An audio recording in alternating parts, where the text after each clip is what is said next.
5, 4, 3, 2, 1.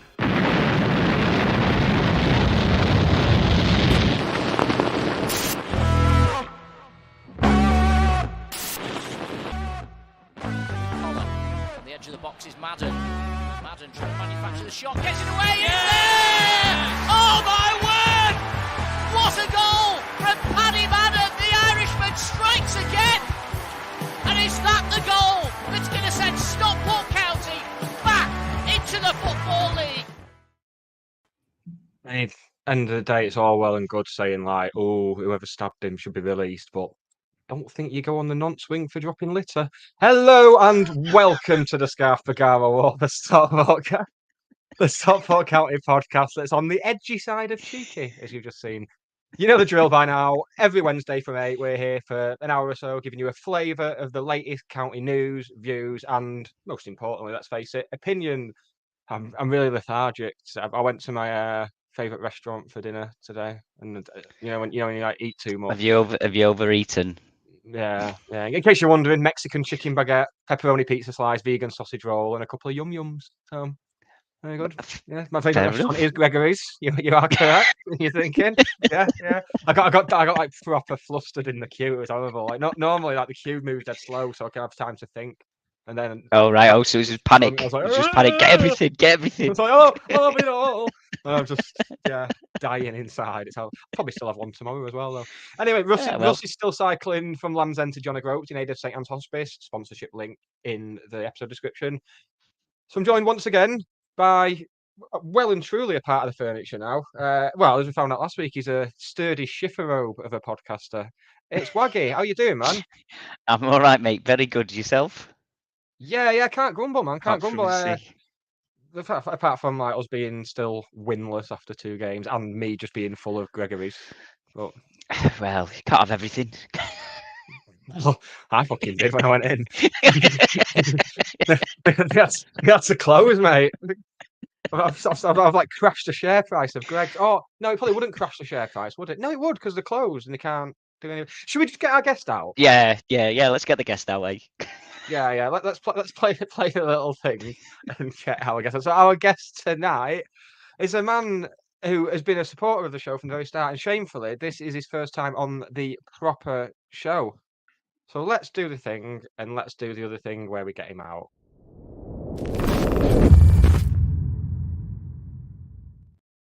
All right. AKA James Somerset, AKA DB Cooper, AKA whatever you want to call him. I don't think I've been called that one before, but yes, I am the man of too many names.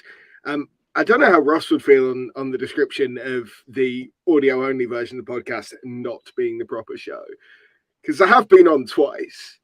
This is my third time. Yeah. Oh, no, you know what I mean? I was there when Mark Stott took over. Of course you were. In Ross's pub. Yeah, of course. See, as far as I'm concerned, this is standard. There's no research done. Nick's gone. Cool. Just you and me that way. Oh, shameful. I just. Oh. It is the first time that people have. Yeah, it is the first time people have had to deal with my face. So there is that. I mean, they have to deal with mine every week, so they'll manage yours. It will be fine. Right. Well, you're lucky enough you get to be so it's all like Greg's. It's all like Greg's. Mexican chicken stuck. I didn't even know they did Mexican chicken. It's great. It's Mexican chicken baguette, and you ask them to heat it up. It will cost you like 50p extra, but they heat up. There's jalapenos on there. There's like a spicy. Oh, but it's very rare that you can get them. Like more often than not, they don't have them. And then, but they'll put another sandwich in the slot where that's meant to go on the shelf. So you'll just pick up the sandwich because the label on the shelf says Mexican chicken, and you'll take it and you'll be like, "Oh, can I have that warmed up, please?" And then it'll be like an egg mayonnaise baguette, and they look at you like you're mental. Like, you really want this warming up? I was like, oh no, I thought it was Mexican chicken. So maybe put the right things on the shelves, Gregory's. Right, parish notices / admin. Jonathan the Geordie Hatter will be back, not this coming Saturday with holidays and all sorts of stuff.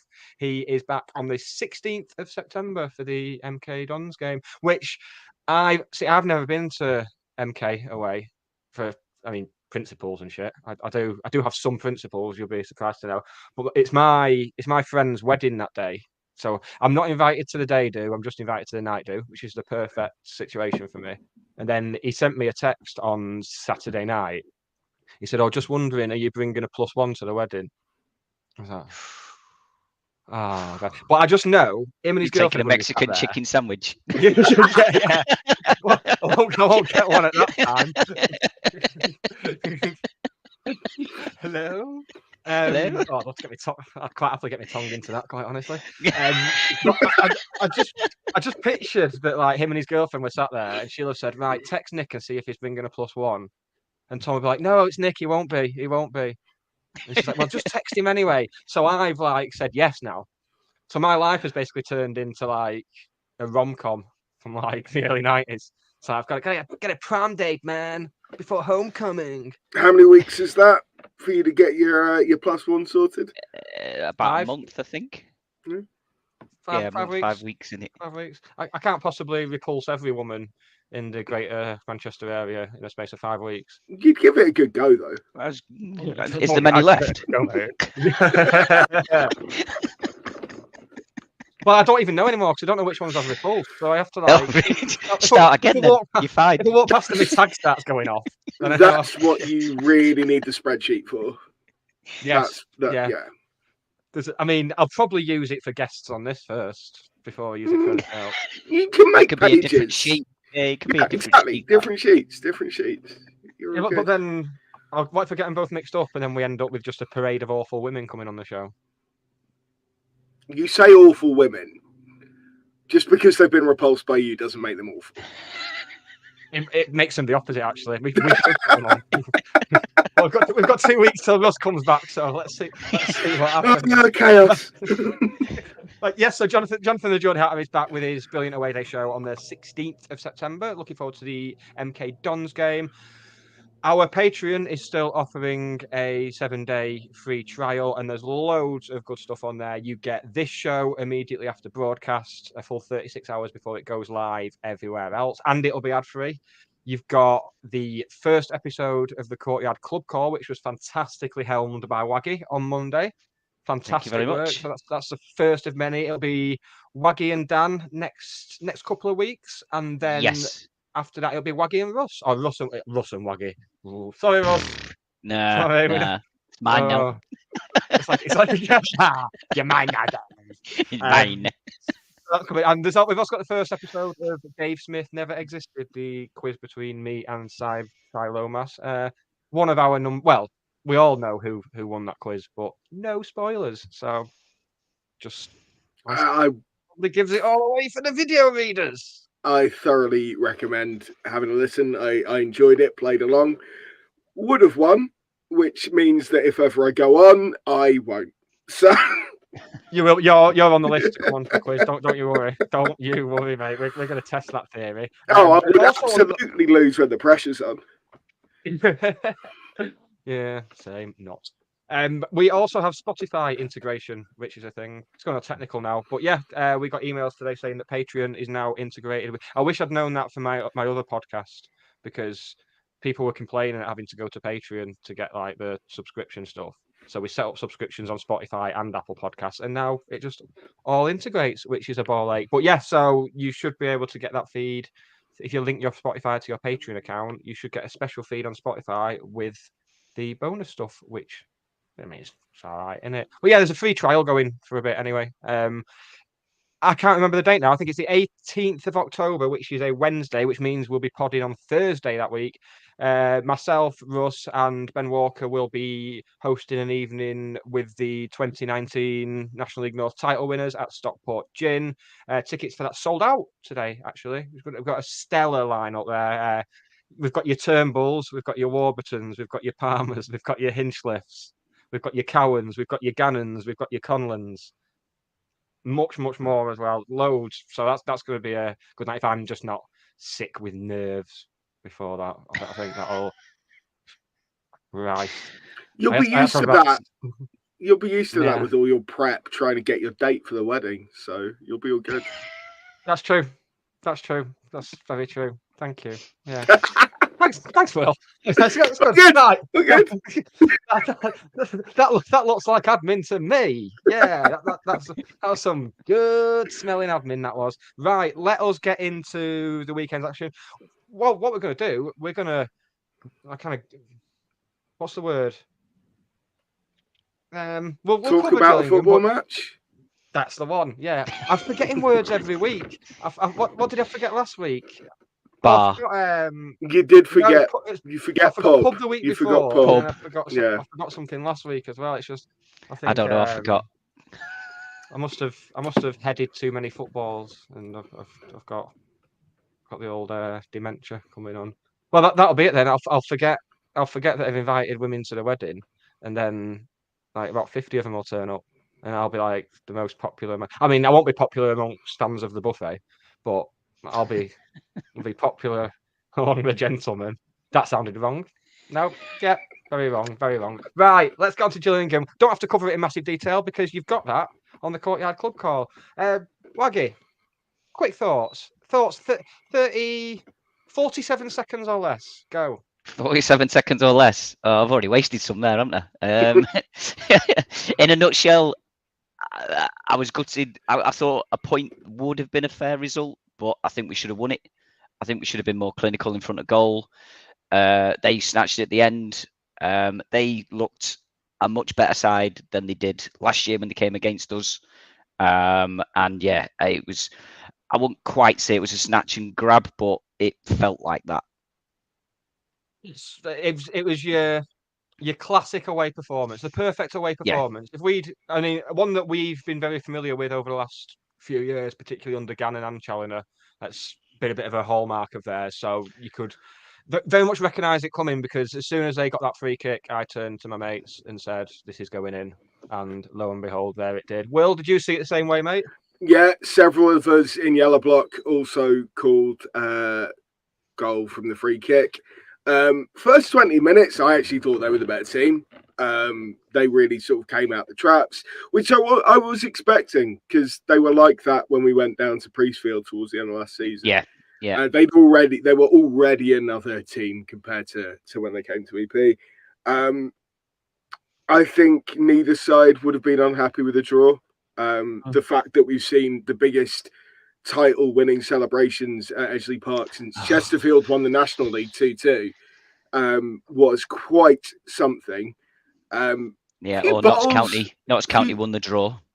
Yeah, Notts County did it as well. Quite a few bottles got thrown into Yellow Block from the away end as well, which wasn't great.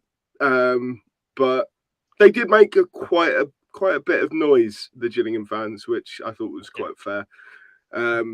And yeah, it just, as Gazendo says in the comments, apart from the result, like, not to take away from it, that was pretty positive, I think.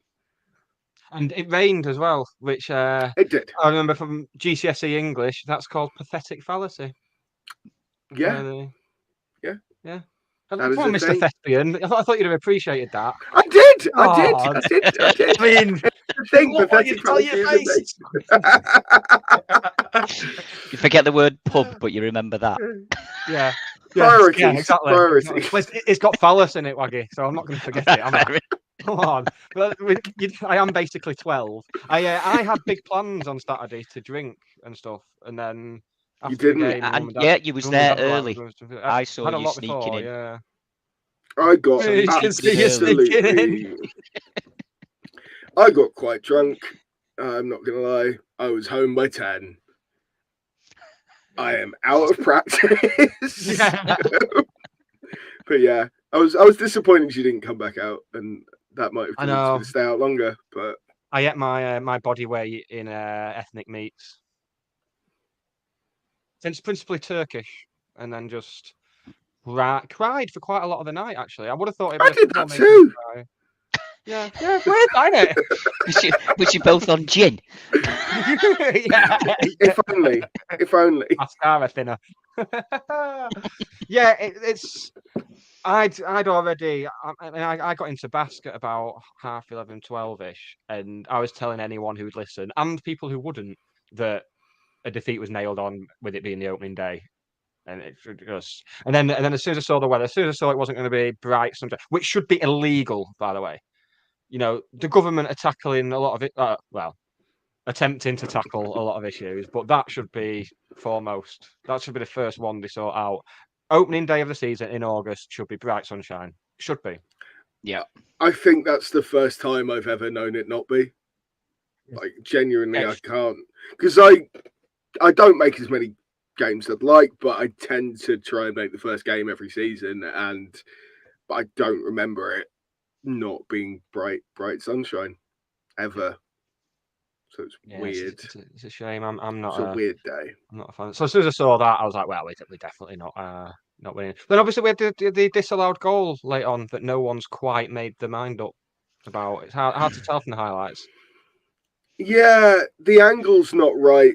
Like, the camera doesn't have it doesn't show Paddy in the camera, and it came off one of their players as well. So it was only 2 yards in front of our player. So I thought it was a very, was he offside or wasn't he? But as you say, there's no conclusiveness to say he was. But the flag went up quite quickly. It was straight away. Like, I didn't even celebrate. Like, I was straight away. Oh, I did. Most people did. Right knob.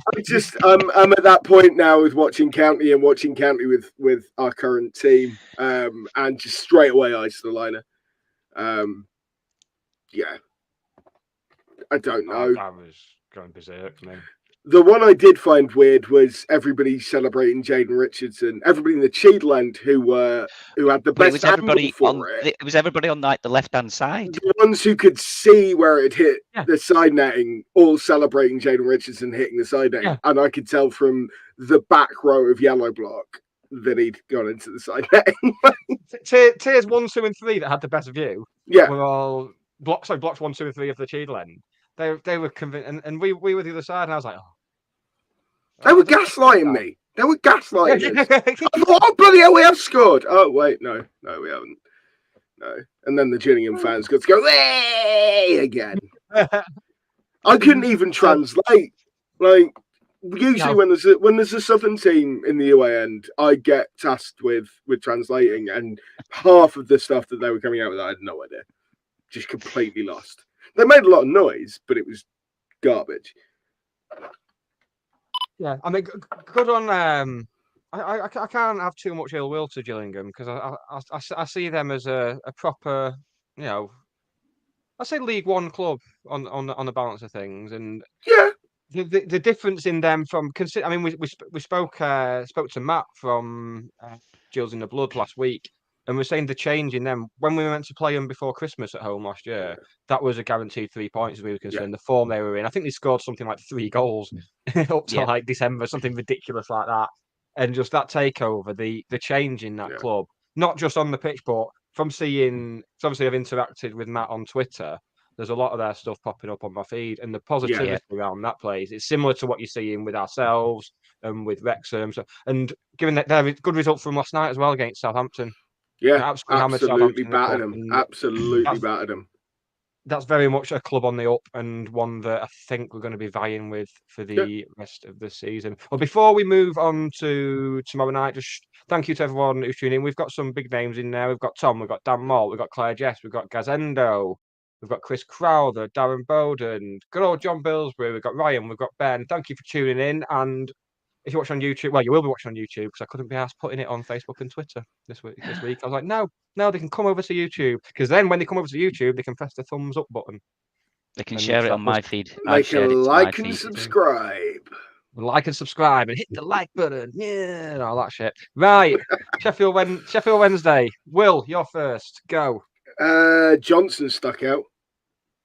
Really stuck out on the pitch. Should have done your jeans up, really, shouldn't you? Despicable. My friend Emma's watching as well. There we go. So I've got to give Emma a shout out. Brilliant. The way I jumped on her when I thought we'd equalise. I'll give her a shout out just for that, really. See, I've got friends. It's not just you two. We're friends. We're paid. People don't find me sexually attractive. Oh shit! Did you not? Are you not? We'll sort it out later. Don't you? Carry on. You've set me up for that joke. Carry on. Yeah, I was trying to think of a way of kind of easing it in, but Come on, man. Come on. I'm getting date ready here, Will. I can't be having this filth. I think nobody had a bad game. Absolutely nobody had a bad game. But Cody Johnson was just on another level. That kind of performance for an 18. Is he 19 or is he 18?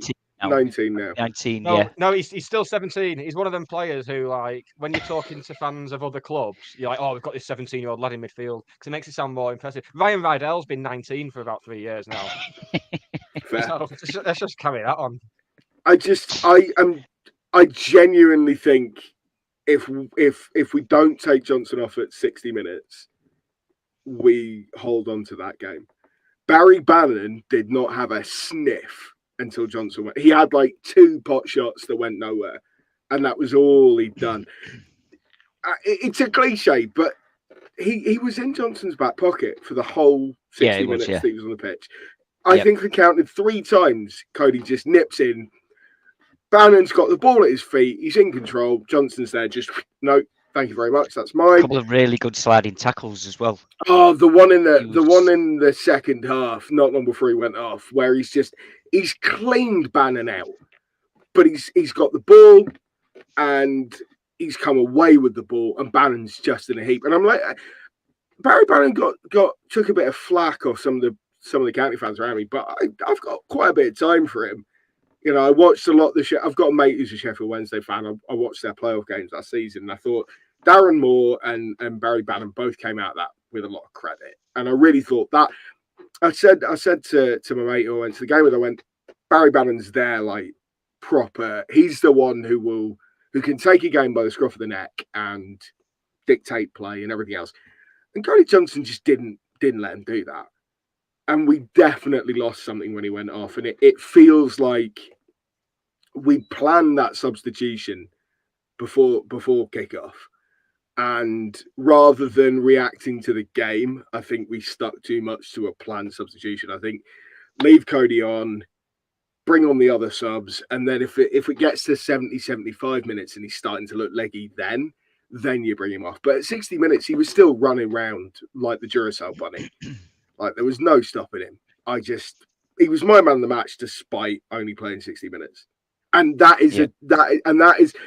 and I feel bad for Ethan Pye because Ethan Pye was my runner-up for man of the match. Absolutely solid as well, yeah. Brilliant. Saved Ben's blushes at one point. Like, Ben spills the ball from routine cross. And he looked like he played there for the last season in that back three. Yeah. Him, Horsfall and Akil Wright were astounding as a back three. They just playing off each other, moving into space and, coming across for cover and stuff like that. Back three were brilliant. Collar, he looked better than last season. He looked that's Collar's absolute best. That was Collar's best performance for months. Absolutely ages. He was out. He took the piss. Like, there was a bit where he juggled it. Like, the ball. All the Sheffield Wednesday fans and players going, it's gone out. Whole ball hasn't crossed the line. And he's just juggling it on the touchline and then just comes away with it, leaving 2 of their players for dead.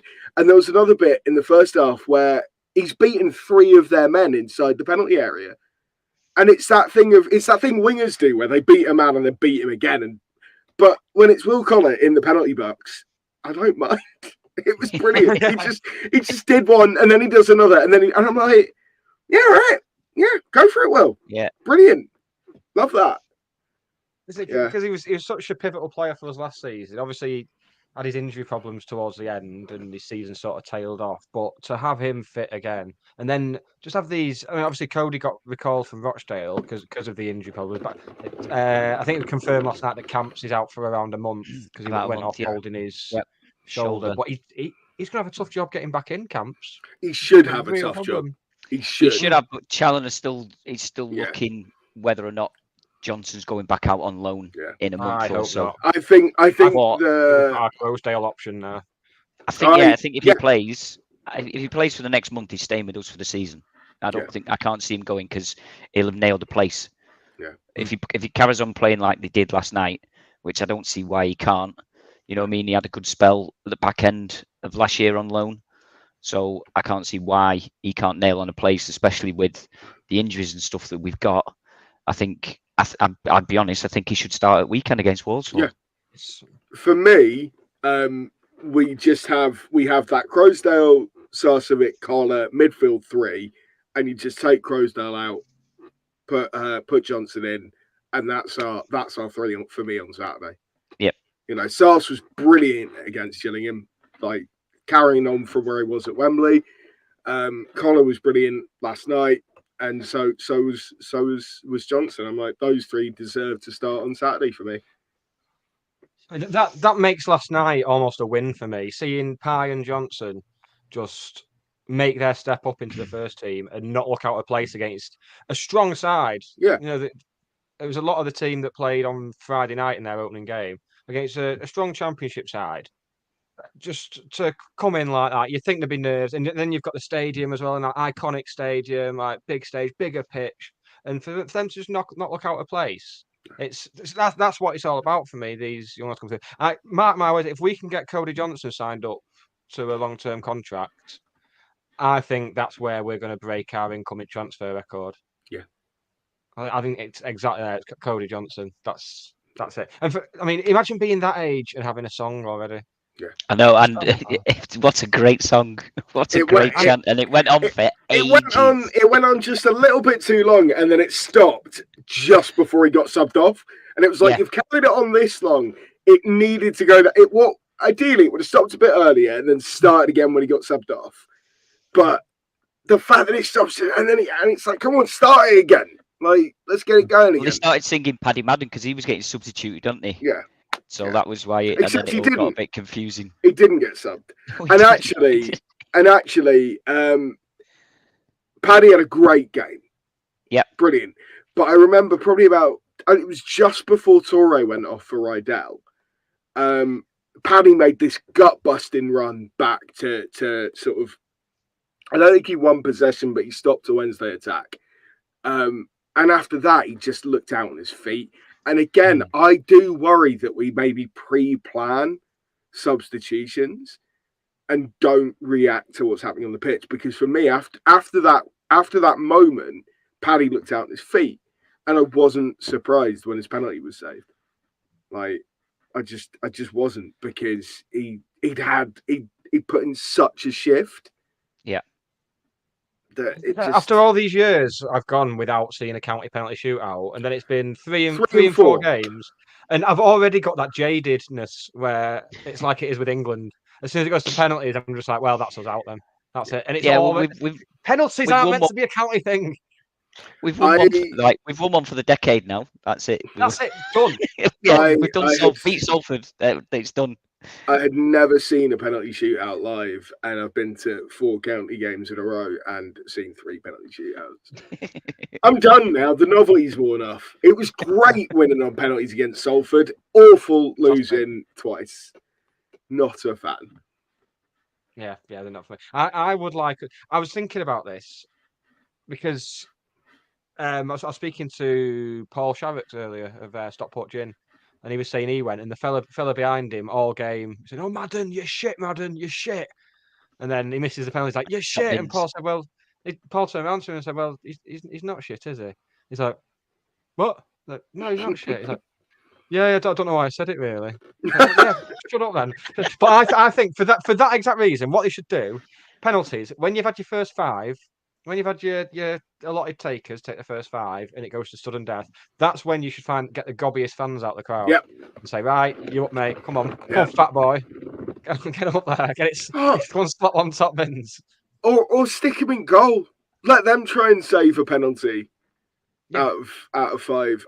Any time a goalkeeper saves a penalty, I'm like, yeah, well done. Even if it's an easy set. I mean, this is going to make me sound. I'm going to preface this with awful at football, really, really bad. Dreadful first touch, but can take a set piece.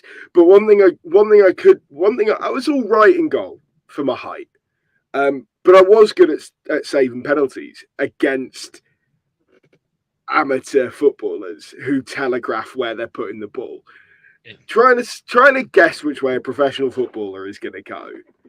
No, you're not going to do it. And the other thing as well with Paddy's one, because statistically you're more likely to score going down the middle than anywhere else, because statistically the keeper will move out of the way. Yeah. And I think two of Wednesday's penalties went down the middle, and Ben just dove out the way of them. There were a couple of lads by me who were sort of, oh, why is he going down the middle? And I was just like, because more often than not, you are going to score. Keeper's going to dive, Keeper's going to dive. And fair play to their keeper. He wasn't committing early. You know, he was taking his time. He was waiting, and he got to it. And to be fair, I think his save for Barry's penalty was really good. Yeah. Watching that back on the highlights, I was like, okay, yeah, no, that's a good save. But he's good to see Ryan step up and take one. Stuart Pearce moment. Yeah. Challoner got asked about that in his post match, and I thought he was a bit harsh, to be honest. Sort of saying, "Oh yeah, I told him to do it." I'm like, yeah, but he's still got to go up there and cope with the pressure and put it away. Like, you could be a bit more kind to him. I think he's a bit harsh on Rydell at times. When I was when I was one of the yobbos on the pitch after the Salford shootout win, after everyone cleared off towards the main stand, I was stood in the penalty area at the railway end, and I looked at the penalty spot. I was like, "That's pretty far. Yeah, that's quite far out." And then I looked at the goal. I was like, "It's not that big. I wouldn't fancy this." I honestly think, because my technique, I'd be doing the Paul Mullin, I'd be doing Sars and Paddy in the Salford playoff. I'd be leather it, absolutely cunting it down the middle. Is what I'd be doing. Ben Hinchliffe. The Ben Hinchliffe. That's exactly what I'd be doing. I don't think I could get the power for it to make it to the goal line. Did you see the Accrington one as a little sidebar? Oh, he properly slipped, and the keeper dived to his right, did he? And he managed to get up, run across, and save it on the left side. He slipped and it trickled towards the goal line, but the keeper had already gone the wrong way, so he had to. But the keeper had massive win on his face. He got up, slapped it off the line. It was just on the line when he did it. Devastating. Like, that's got to cut deep. But they said it wouldn't be allowed. I don't think it would have been allowed anyway because he'd slipped. I think it had hit both of his feet. I think. Right. And then he'd slipped onto. Because I was just thinking, if that happens in normal time, the taker can't run up and have another go. Like, I'm pretty sure with the penalty, the taker's not allowed to touch it until another player has touched it. Or that's possibly right, if it comes off, I think if it comes off the bar or post, I think they can. So it's like if you do that in 90 minutes, you can't even try and rectify it by running up and smashing it in. You've got to let a teammate try and do it. I didn't know that was a thing until a couple of years ago. I was playing FIFA, big game on Ultimate Team because I was a nerd like that. And then I had this penalty, and it come off the post. And the keeper's on the floor, and my striker who took it is just stood there watching it go past him. I was like, right! He was raging. I was absolutely mental. And it wasn't until about I just thought it was just one of many glitches in the game. And then, like, 6 at least you get it load up. Well, yeah, that's something, isn't it? Yeah. But yeah. So if it hits the post on the bar, I've got to wait for someone else to touch it, which is. See, I thought if it hit the bar or post, they could, but I'll bow to your FIFA knowledge on that. Yeah, because the FIFA games are well known for having all the accurate rules. Oh yeah. We've discussed the Wednesday game at quite a decent bit of length, but that I can carry on. Goal, oh, I mean, early contender for goal. I mean, I'd say so far that's our goal of the season. Controversial, I know, but I mean, maybe. What I mean, great ball from Akil Wright, who, if I'm seeing Akil Wright on the pitch, I want him at right centre back. It sounds mental considering by trade he is a ball-winning, holding midfielder. But I think he's converted. I have a lot of time for Aki. I think he's a really good player. He was awful when he came on against Gillingham, and I think part of it is he doesn't get the time in the centre of the park that he get. if a right centre back steps out and starts advancing, players are going to back off. They're not going to close him down. They're going to go, what's he doing? Your central midfielder does that. You're closing him down. I think he doesn't get the time that he needs. I think he did. He was really good in that position for York. I'm yet to see him do it for us. I was really worried when he moved into the middle of the park against Wednesday. I don't think he put a foot wrong for that last 30 minutes, but I was worried after I say 30 minutes, 40 minutes. But I was worried about that after the game in Shillington. Yeah, the proliferation of back threes nowadays in football leads me to think I could probably go back to like Sunday League or something. I think I'd be a good right-sided centre-back in a three. I think that'd be my thing. You're not expected to get too involved in the aerial side of things, which is good for me, despite the fact I'm like 6'4". That's fine. Right? Don't like people hitting me on the head. Call me a weirdo. Just don't like elbows in. Don't like elbows in the back of my head. Don't like ball hitting my head. Don't like getting mud on my forehead. Just all of the above. But I think I could bring the ball out nicely. I think I'd do all right there. Yeah. So I think I'd be all right on the left side of a back three in walking football. Well, I saw an advert on Facebook for a walking football thing in Stockport, and it said 35 and over. I was like, yes, give it another year. I'm right there. Yeah. So I've just realised I could be Cody Johnson's dad. Not like biologically, I mean age-wise. It's not like something happened and it's like, surely the timing lines up. No, I'm 36. He's 18, 19. You know, if I was on a council estate, I could have been. I think this is the first time we've had a player where I'm. You're a bit over the hill if you're on it. No, I'm not going to say that. I'm not going to say that. I mean, over the hill is not the worst way I've been described. That wasn't aimed at you. It's possibly close that I could be his granddad then, if we're going down that route. 49, I'll just have to be the cool uncle. Well, just there's a few, Nick, include Pie, who's 20. I mean, shock horror, I was not having sex at 16. But believe it or not, I know.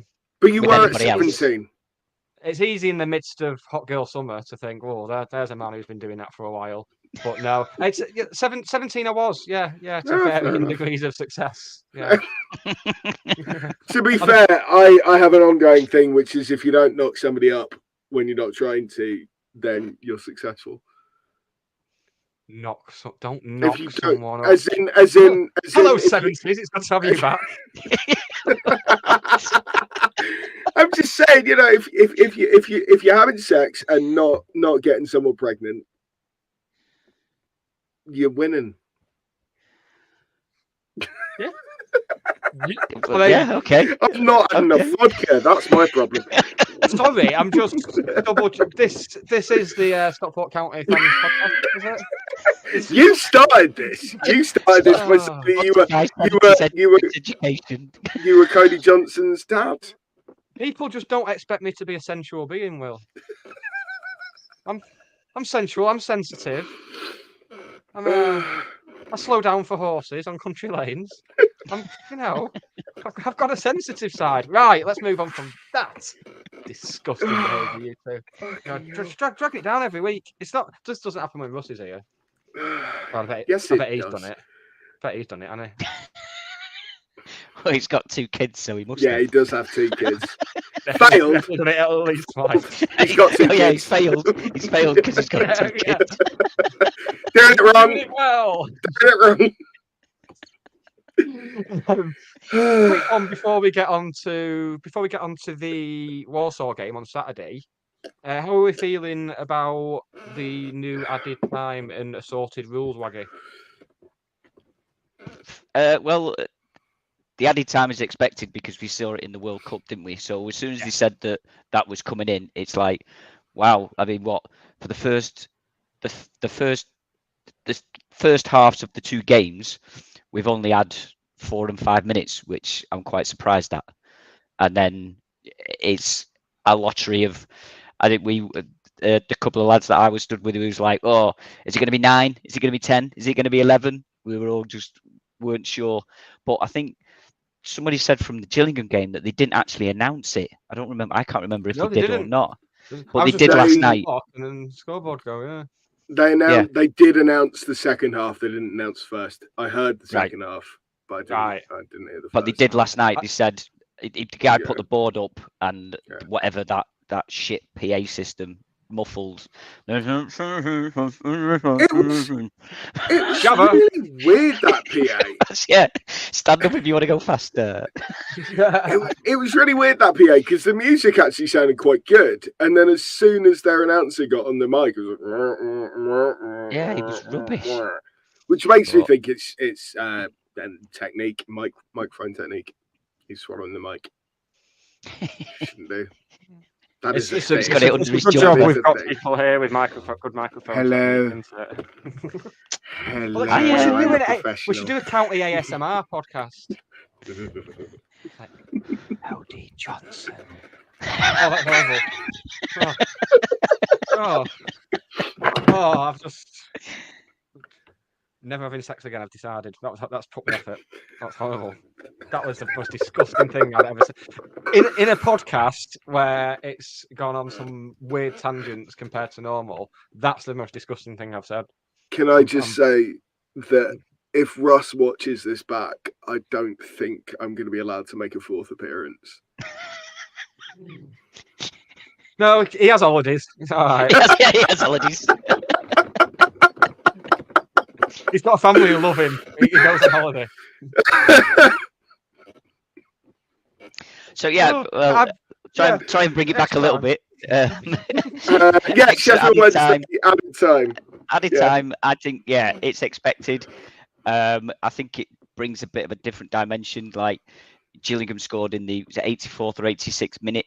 Yeah. So if it was a normal like last season, it's like, oh shit, would there might be 2 or 3 minutes of added time, whereas now, well, there was an additional 8 minutes added on, so you've still got time, even if it's a last minute normal time winner. Yeah. You've got time to come back, and you've got the chance that you can regroup and get your heads back together and go for it again. So absolutely. It's I looked at I looked at some stats, like that's the type of thing I do.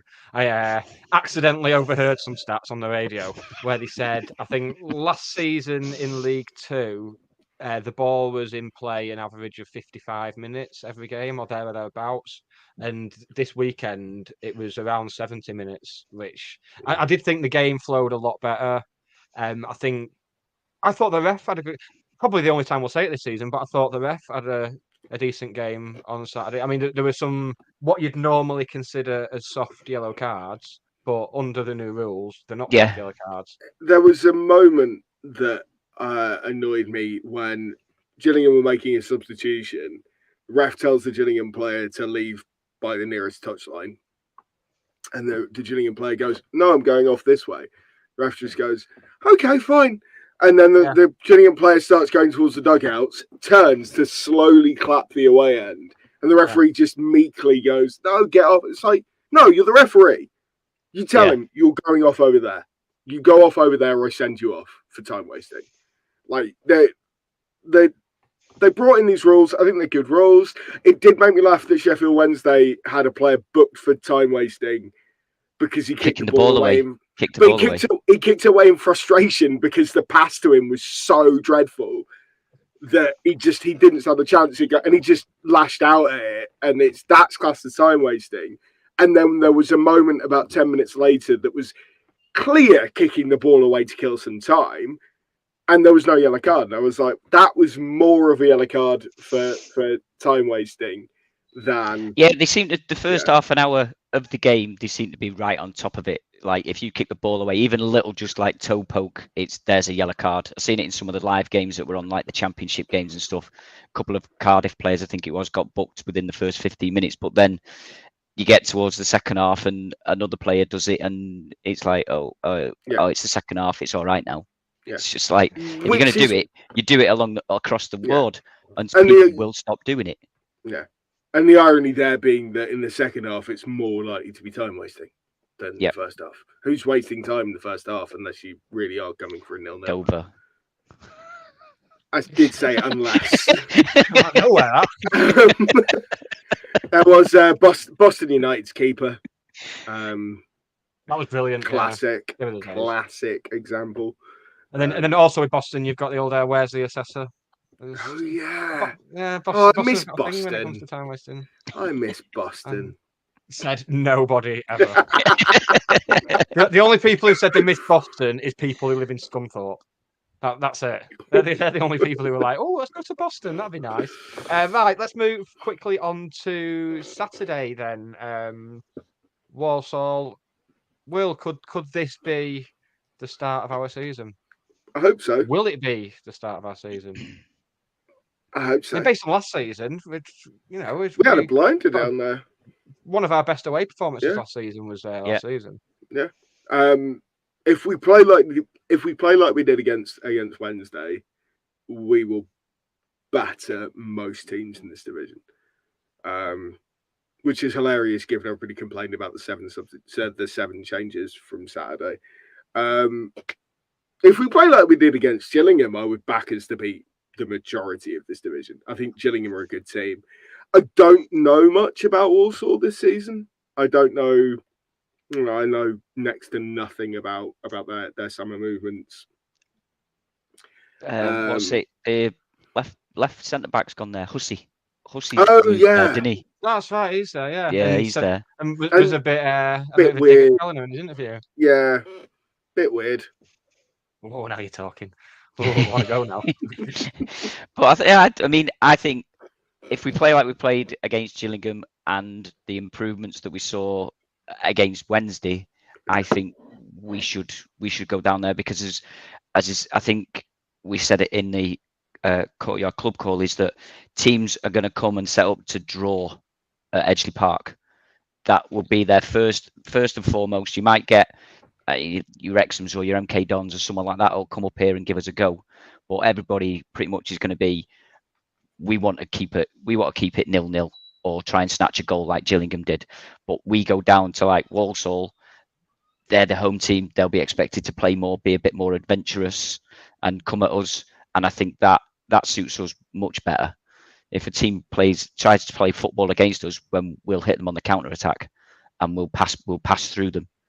If they're sitting back, I think that's where we potentially struggle. But I think going off the Gillingham game, I think Barry, Powell and Olafi, I think once they get sort of used to each other, I think the interaction and people knowing where Powell's going to put the ball, I think the intelligence that he's got will break teams down. So I think, start of our season against Walsall, I think we'll win. I was really impressed with Barry at the weekend.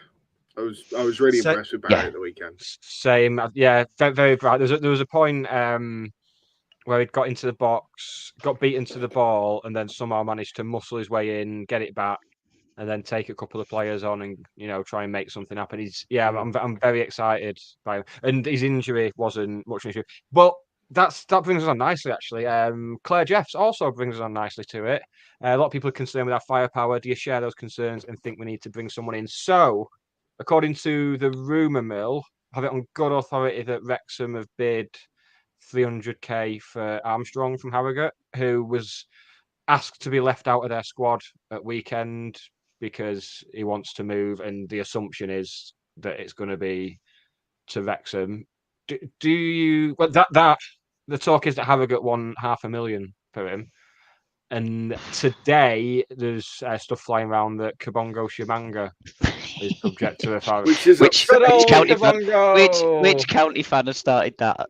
No, not to us. To Wrexham.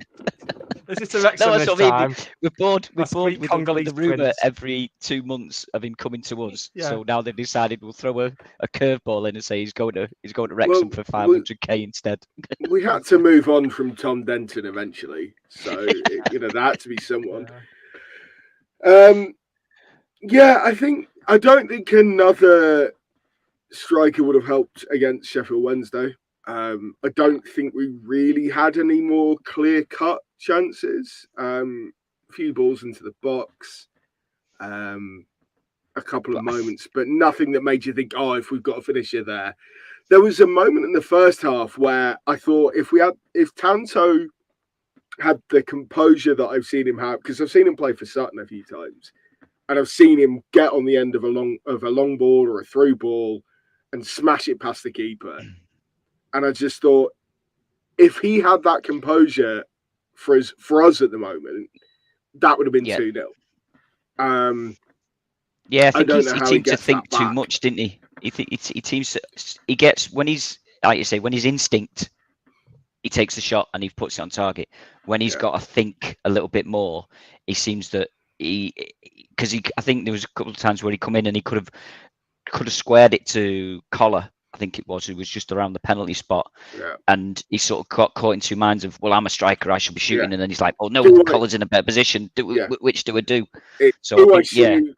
Do I pass? Yeah, I don't do either, and I lose the ball. I think once I'm a big believer in Tanto. I think he's going to be a massive player for us. I think he needs to get the confidence to take that shot on.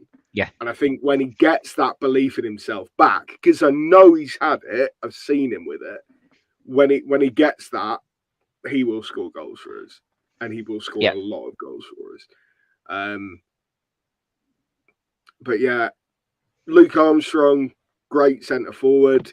I don't think he wants to sign for us. I think the baggage of his dad is too much. I think he has said that in an interview, hasn't he? Yeah. That it feels too much pressure. It's certainly something that I've read somewhere. Yeah. Whether it's he's one of those strikers, though. He's got a bit of everything. You know, he's 6 foot. He's good in the air by all accounts, from what Harrogate fans have said. He can finish. He can do everything. He's worked with Dave Challoner before to great success. And it's just one of those where you think that's he can. And it's not as if, because the worry for a lot of people has been, well, if we get someone in to replace Wotton, they're going to be out of the team as soon as Wotton comes back. But I think he's a player who can do that. He can do the Wotton role, and then as soon as Wotton's back and firing, which may well take a while after he comes back, he can play alongside him. I think. 100%. Then you've got, if we want to mix it up, Tanto can play wide cutting in. We've got to say Louis Barry, who can do the same. It's just, I think it just depends how much we're willing to spend, I suppose. But as we get closer to the end of the window, and it's clearly wants to leave, then will it get to the stage where Harrogate will say, well, all right, not 500k then? But there's also possibly players we can maybe throw into the deal to sweeten it as well. There's players who might not be involved for us. I'm not going to name any names, but I have one in mind in particular, who's well rated by the coaching staff, but not so much by me. Same. Yeah. Before we wrap up, because we've got about 5 minutes left. Oh, actually, quick personal admin. I need someone to put my bins out. No, it's I'm canvassing opinion at the moment and seeing if anyone wants to get involved in an FPL league. We're gonna do it for a cash prize. This isn't a Scarf Bagara War thing. This is just me thinking, let's make it interesting, because that way I won't abandon it past August. So I'm thinking like a fiver entry, and then top 3 at the end of the season get a cash prize. So hit me up on DMs and stuff like that if anyone fancies that. But this heralds the return of certainly one of our most median features. I won't say one of the most popular ones, but it's time for Get in the Rezzers. Still don't have a jingle yet. I'll get that sorted. Go on, Will. You're first. You're the guest. What are you putting in those Rezzers? The new Park Potatoes hoarding needs to get in the Rezzers. It needs to be in the Rezzers last week. I'm so annoyed. It doesn't have the potato with a scarf. It doesn't have an exclamation mark. It's bland. Somebody in the marketing office somewhere has been paid far too much money to make something worse. Yeah, I could have done that. I mean, it's the exclamation mark going that's an issue for me. I think that bothers me more than the more than the potatoes. It's potatoes. It was great. And when we played Bolton in the cup and you had it on the electric scoreboard, And I don't think it had the little potato, but it had. I'm sure it had the exclamation mark, and I was just like, "Yes, You amazing." think the little potato would have been, an electronic like moving scoreboard would have been the perfect place for a little cartoon potato holding a candy scarf. It might have been on there. I don't remember that well. I was drunk. But yeah, it's why have they made it worse? Just leave the old one in. Would you say that's been the worst moment of the Stott era? No. It's up there. It is up there, but no. I was in the second block of the pop side yesterday, so when I saw you entering the ground, yes. I saw you go and take a photo. I thought, oh, he's taking a photo of the Cheadle, and it's good to be back in it. And I was like, no, he's not. No, he's zooming in there, and then I kind of followed what your phone was pointing at. And I was like, oh no, this is catastrophic. Like, oh no, it's I think for most people who are in the Cheadle end, they probably don't care. But for those of us is there not one at the other end though? Is there not one in the corresponding I'm pretty sure it's just that one at the Cheadle end. I follow that potato company on Instagram solely based on that hoarding. What's on their Instagram? Put lots of pictures of potatoes. I'm not even joking. Claire doesn't eat. See, this just sums up the Cheadle end. I know Claire has no idea what we're talking about. I'm a bit lost here because I'm in the Cheadle end every week, so I have not seen this potato. Watch some highlights of last season, and when the ball goes out for a corner, pop side Cheadle end corner, have a look at. There's an advertising hoarding about 3 in. Have a little look at the advertising hoarding, and then do the same from the game against Shillingham on Saturday. It's a travesty. It isn't. And come back on here and moan about it. It'll be in the reses next week. It'll be doubly in the reses. I mean, I'm not even putting this to a vote. It's going in. It's going in because it's been living rent free in my head since Saturday. As soon as you shouted it to me as well. You shouted up the standing like, "Have you seen that? Have you seen what they've done?" I'm furious. Oh my god! And they're doing ritual executions of like elderly fans or something. Oh no, it's the Park Potato sign. It's worse. Yeah, it is worse. Claire wants me to go on Twitter. I thought we're calling it X now. It's X. No, we're calling it Twitter. No, it's Twitter. It's Opal It will always be Twitter. Call it what he wants, but it's still Twitter. It's Opal Fruits. It's Marathon Bars. It's Twitter. Oh, in fact, it's the railway end. They were never called Marathon. Snickers was the original name. It was Snickers, and then they called it Marathon, and then they went back to Snickers. Have that fact, fans. Ooh. There was another thing that did that, and I can't remember what it is, so it's completely fucking irrelevant. So let's move on. Yes, that's going in the reses, and I'm answering for Waggy because as soon as you see it, you'll want it in there as well. Right, we've got a minute or two to go. Waggy, I'm not putting anything in this week because we don't have time. I might do 2 next week. Go on, Waggy. What are you putting in, mate? Quick one is the referee coming back, taking the football out the goalkeeper's hands, and then doing a drop ball, and then the keeper picking it back up again. Why? What does that achieve? Because he's ran from the halfway line to take the ball out the keeper's hands, and then just stands there and goes drop, and then runs off again. Why? Can't he yellow card himself for time wasting? Do the 4th official come on the pitch and give him a yellow card because he's time wasting? It's just pointless. Absolutely pointless. Something to link in with that, actually, based on referees. Based on someone mentioned that Boston away game earlier when we were talking about time wasting on yellow board. Someone linked I think it was Imposter actually who linked the video of the highlights from that game, and you got the Boston fans shouting. And at the end of the game, it's something that I'm always going to notice now, because the referee can't just walk off at the end of the game. The referee has to stand there flanked by his officials holding the ball and wait for people to take it down. But when a referee is clearly getting a tough time on the fans and the officials and just has to stand there shaking like a shitting dog, and it's absolutely, and I'm going to notice it all the time now. It's just Waggy, that's going in the reses, mate. You're having that, I can. It's so weird, and referees they don't tend to have probably the least pacey people on a football pitch. So they don't get up there quick. So they'll be in the centre circle and then they'll have to leg it up there. Yeah, that's absolutely going in. Correct. Yeah. Well done, everyone. God bless us, every one of us. Aren't we great? Right. Aren't we really, really, really good? Yeah. God, this has certainly been the best podcast this week. So, apart from Club Call. Oh yeah, I forgot about that. It's Tuesday. See you next Tuesday. Best podcast of the week. Right, that just about wraps things up. Have you had a nice time, Will? Oh yeah. Yeah. Would you come back and see us again? Yeah, don't know if you'll have me, but yeah. Yeah, I'll have you. Yeah. Yeah. I'll have anyone, me. I'm not bothered. Not fussy. Not fussy at all.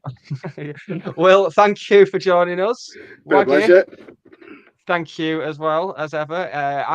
Myself and Waggy will be back next week with a guest who. No, I won't tell people yet. I'll tell them next week. So, I was contemplating.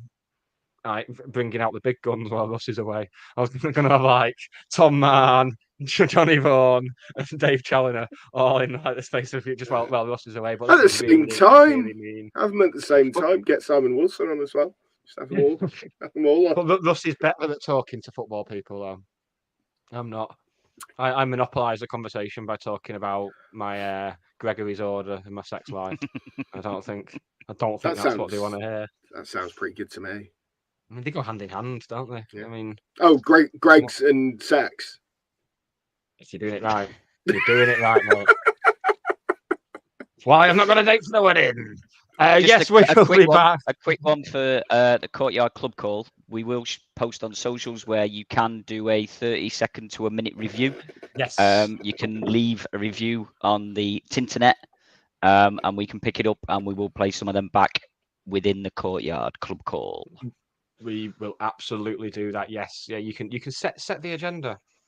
That's a good way of doing it, isn't it? Yeah. Just you can set the agenda and then you can pay to listen to it. That's completely fair enough. I cannot argue with that. The free trial on there as well. So get a 7-day free trial and you get a whole host of stuff. Right, that is about time. Thank you to everyone who's tuned in and joined the show. It is always massively appreciated.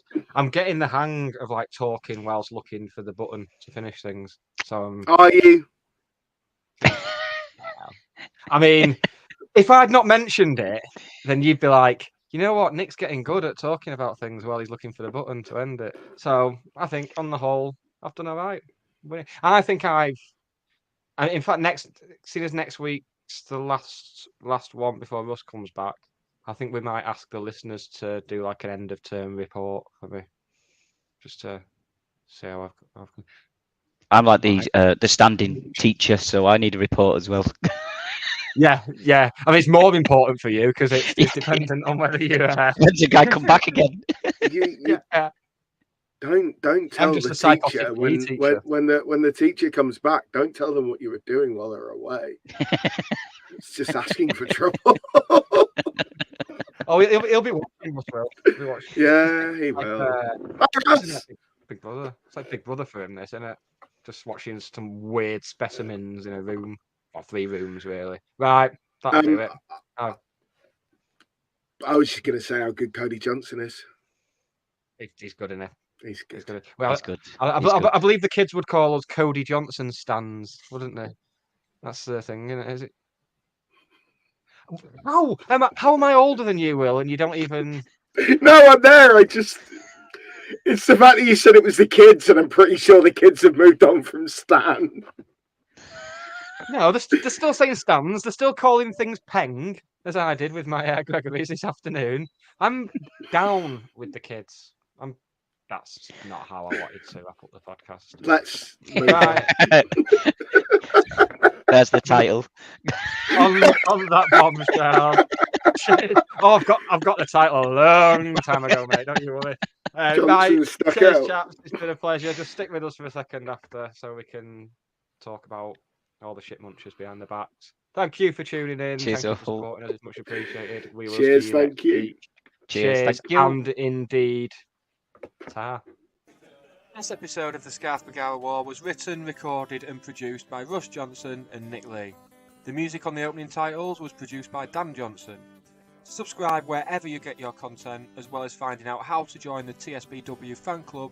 Check out the links in the description or go to allthews scarfbagarawar.co.uk.